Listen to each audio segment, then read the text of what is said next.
Hello everyone and welcome back to my channel. और आज की वीडियो में हम लोग पढ़ने जा रहे हैं लेबर स्टार्ट हो रहा है आज से। आज समझेंगे लेबर होता क्या है और लेबर टर्न ओवर क्या होता है। लेबर टर्न ओवर समझने के बाद उससे रिलेटेड हम लोग क्वेश्चन सॉल्व करेंगे। वीडियो आपको बहुत काम आने वाली है, तो वीडियो को लाइक और शेयर जरूर करिएगा। तो चलिए वीडियो को स्टार्ट करते हैं।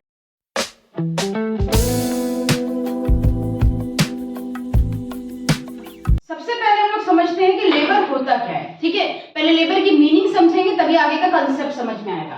तो यहाँ पर बोल रहे हैं labour refers to human effort and skill utilised in the production of goods और in the performance of services और in the execution of job. इन्होंने बोला कि लेबर का मतलब होता है ह्यूमन एफर्ट, यानी इंसानी मेहनत, एंड स्किल्स यूटिलाइज, यानी इंसान जो मेहनत कर रहा है या अपनी जो स्किल को यूज कर रहा है इन द प्रोडक्शन ऑफ गुड्स, किसी गुड्स के प्रोडक्शन में, और in the performance of service, किसी सर्विसेज को परफॉर्म करने में, और in the execution of job, यानी या किसी अपनी जॉब को करने में। तो कोई भी इंसान जो मेहनत करता है, अपना एफर्ट लगाता है, अपनी जो स्किल उसने सीखी है उसे यूज करता है, या तो किसी यूज करके किसी प्रोडक्ट का प्रोडक्शन करता है, किसी गुड्स को बना रहा है, या तो वो कोई सर्विसेज प्रोवाइड कर रहा है, जैसे कि जोमेटो वगैरह हो गई, वो लोग सर्विसेज प्रोवाइड कर रहे हैं ना, आप ऑनलाइन घर बैठे खाना ऑर्डर करते हो, या फिर एग्जीक्यूशन ऑफ जॉब, कोई सिंपल सी जॉब कर रहे हो, उसमें मेहनत कर रहे हो, अपनी स्किल को यूज कर रहे हो, तो वो सारी ही चीजें लेबर है। जैसे इस वक्त हम आप लोगों को पढ़ाया, तो ये भी क्या एक तरह का लेबर है।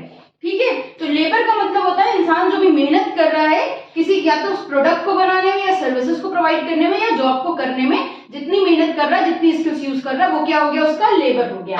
अब यहाँ पर हम पढ़ते हैं क्लासिफिकेशन ऑफ लेबर, यानी लेबर कितने टाइप्स का होता है। तो लेबर मेन 2 टाइप्स का होता है, direct labour and indirect labour. Direct labour क्या होता है? डायरेक्ट लेबर बता रहे हैं labour which is directly engaged, ये वर्ड याद रखना, directly engage in the production work, वो लेबर जो डायरेक्टली प्रोडक्शन में इंगेज है। यानी अगर मेरा काम है पढ़ाने का, तो हम खुद पढ़ा रहे हैं, ठीक है, इसे कहेंगे डायरेक्ट लेबर। और इनडायरेक्ट लेबर क्या कहते हैं? Labour that is not directly engage, not directly concerned with the production but help the direct labour engage in production. यानी ऐसी लेबर जो खुद काम नहीं कर रही है, लेकिन जिस टाइम पर प्रोडक्शन हो रहा था उस टाइम पर वो कुछ और जॉब कर रहा था। तो अभी इसके एग्जाम्पल में जैसे हम आप लोगों को पढ़ा रहे हैं, तो ये हो गया डायरेक्ट लेबर, हम खुद पढ़ा रहे हैं। बट अगर मेरा चैनल है और उस पर हम किसी और से आपको पढ़वा रहे, कोई और टीचर हायर कर लिया, और उस टाइम पर हम बैठे हुए हैं बट पढ़ा और कोई और रहा है, तो वो क्या हो जाएगी? इनडायरेक्ट लेबर हो जाएगी। ठीक, तो यहाँ पर एग्जाम्पल है कुछ, जैसे labour of carpenter in the making of wooden furniture, यानी एक जो जितना भी मेहनत कर रहा है कारपेंटर फर्नीचर बनाने में, वो क्या हो गया? डायरेक्ट लेबर हो गई। ये labour of baker in the production of bread, baker जब ब्रेड बना रहा है तो बेकर की जो मेहनत है वो डायरेक्ट लेबर हो गई। तो प्रोडक्शन के टाइम पर जो बंदा काम कर रहा है उसका लेबर डायरेक्ट लेबर कहलाएगा। इसी तरह से इनडायरेक्ट लेबर का एग्जाम्पल है supervisor, production manager, electrical staff, यानी जिस टाइम पर प्रोडक्शन हो रहा है उस टाइम पर सुपरवाइजर काम पर मौजूद होता है, ड्यूटी पर होता है, बट वो एक्चुअल में प्रोडक्ट को बना नहीं रहा होता है।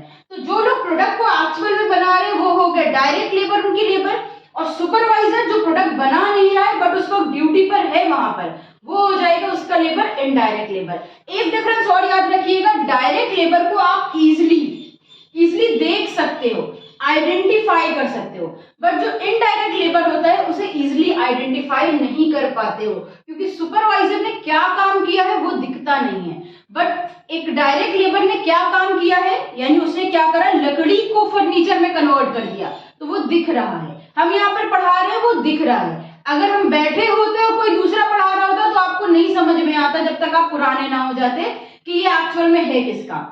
ठीक है, तो डायरेक्ट लेबर जो डायरेक्टली इंगेज है प्रोडक्शन में, इनडायरेक्ट लेबर जो डायरेक्टली इंगेज नहीं है प्रोडक्शन में बट उस टाइम पे ड्यूटी पे थे, वो हो गया इनडायरेक्ट लेबर। तो डायरेक्ट और इनडायरेक्ट हो गया। अभी हम चलते हैं आगे की तरफ। तो अब आगे समझते हैं कि लेबर कॉस्ट कंट्रोल क्या होता है। देखिए, लेबर हम लोगों ने समझ लिया कि होता क्या है। अब जब हम लेबर को अपॉइंट करेंगे तो उसको पैसे भी देने पड़ेंगे। तो लेबर को हम जितना पैसा देते हैं, जितना पैसा मेरा लेबर पे खर्च होता है, उसे हम कहते हैं लेबर कॉस्ट। अब लेबर कॉस्ट के अंदर आपकी डायरेक्ट लेबर कॉस्ट भी हो जाएगी और इनडायरेक्ट लेबर कॉस्ट भी हो जाएगी, क्योंकि जब आप डायरेक्ट लेबर को पैसे देंगे तो हो जाएगी डायरेक्ट लेबर कॉस्ट, और जब आप इनडायरेक्ट लेबर को पैसे देंगे तो वो क्या हो जाएगी? Indirect labour cost. अब हम समझते हैं कि लेबर कॉस्ट कंट्रोल क्या होता है। तो यहाँ पर बोल रहे हैं labour cost control refers to the control of labor cost per unit of production through proper employment and efficient utilization of labor force. Labour cost control का मतलब होता है कि हम एक यूनिट, हमारे प्रोडक्ट जो बन रहा है उसकी हर यूनिट पर जो लेबर कॉस्ट आ रही है उसको कंट्रोल कर लें, उसे कहते हैं लेबर कॉस्ट कंट्रोल। अब कैसे कंट्रोल करेंगे कि मेरी एक यूनिट पर जितना पैसा लेबर पे खर्च हो रहा है, पर यूनिट जो लेबर कॉस्ट आ रही है उसको हम कैसे कंट्रोल कर सकते हैं? प्रॉपर एम्प्लॉयमेंट और efficient utilization of labour resource, यानी हम जो एम्प्लॉयमेंट करें वो प्रॉपर तरीके से करें। ये नहीं है कि आपने बहुत ज्यादा लोगों को काम पर रख लिया है या बहुत कम लोगों को काम पर रखा है कि आपके काम में बहुत टाइम लग रहा है और कॉस्ट पर यूनिट इंक्रीज हो रही है। तो एम्प्लॉयमेंट पहले तो क्या है कि एम्प्लॉयमेंट सही से करें, और दूसरा है प्रॉपर यूटिलाइजेशन ऑफ रिसोर्सेज या proper utilization of labour force, यानी जो लोग काम कर रहे हैं उनकी लेबर को आप यूटिलाइज कर सके। ऐसा नहीं है कि आपने काम पर रखा हुआ है वर्कर्स को और वो टाइम वेस्ट कर रहे हैं, या आप उनसे सही से काम नहीं करवा पा रहे हो जिसकी वजह से वो बहुत टाइम वेस्ट करते हैं, आइडियल टाइम चला जाता है। आइडियल टाइम क्या होता है इसके बारे में हम लोग आगे लेबर में पढ़ेंगे।